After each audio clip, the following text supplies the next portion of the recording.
I hope this finds you well. There have been 1,737 exonerations since 1989.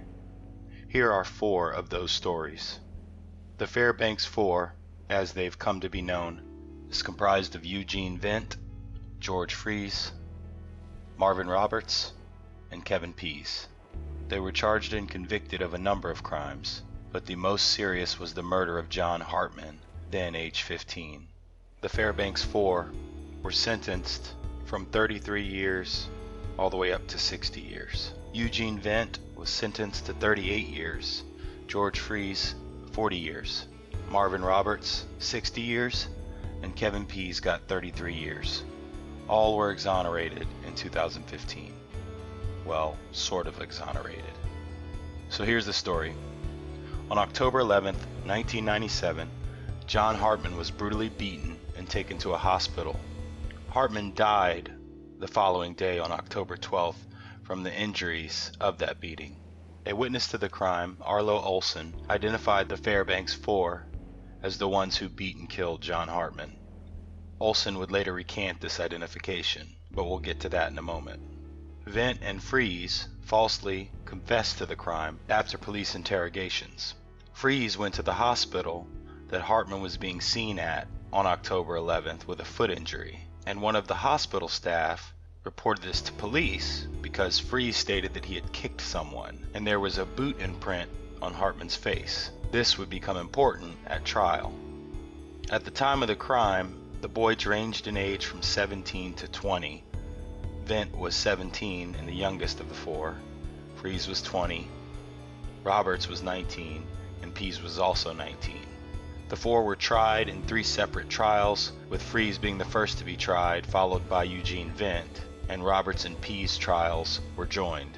Arlo Olson, the original witness, was a key witness in those trials, even though at the time he was, I believe, at a wedding party, drinking and had smoked marijuana. Jail informants also played a key factor in all 3 trials. Arlo Olson later recanted his identification of the 4, stating that he had been coerced by police. He would later recant his recantation and finally sign a sworn affidavit stating that it wasn't the boys that he saw. This would become important for them to finally be exonerated. 2 key pieces of evidence were not disclosed by the prosecution to the defenses. Chris Stone was a friend of John Hartman and was with him on the night of the beating, but apparently wasn't with him at the time of the beating. Stone made a statement to the police stating that he was scared that Hartman may have died that night, suggesting that he was with Hartman when he was attacked. The boot print from Freese's boot was also used at trial, yet the prosecution did not disclose to the defense that the crime lab couldn't say the boot that Freese was wearing conclusively made the impression on Hartman's face. In 2012, a convicted killer by the name of William Holmes confessed to the beating of John Hartman, stating that it was he and 3 other friends that beat Mr. Hartman. One of the individuals in the car on October 11th was Jason Wallace. Wallace denies that he was involved in Hartman's beating. Based on the evidence and William Holmes' confession, the Alaska Innocence Project got involved in the case.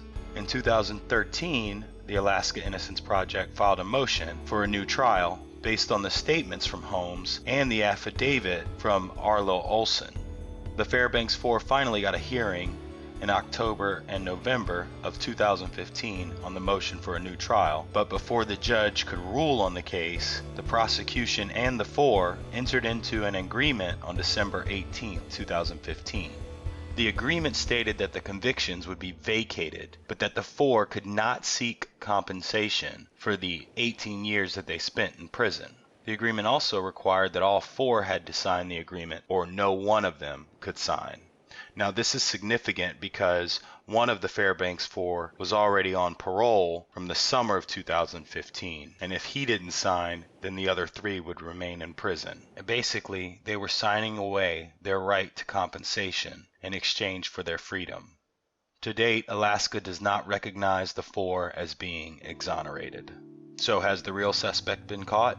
No. As of December 19, 2015, The prosecution has not charged anyone with the crime, nor have they continued the investigation. And as for the compensation that the Fairbanks Four signed away their rights to, Bob Lynn, a Republican out of Anchorage, pre-filed a bill in January of 2016 allowing for permanent fund dividends to be paid to the Fairbanks Four. So ultimately they would receive a total of $103,000 together. Today the Fairbanks Four appear to be getting involved in the community, and in January they held a fundraiser to raise money for the widow of a plane crash victim in Alaska.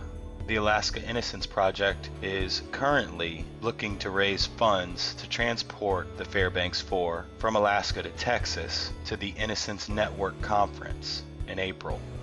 If you want to help the Fairbanks Four get to the Innocence Network Conference, check out the link in the description where you can give to their GoFundMe.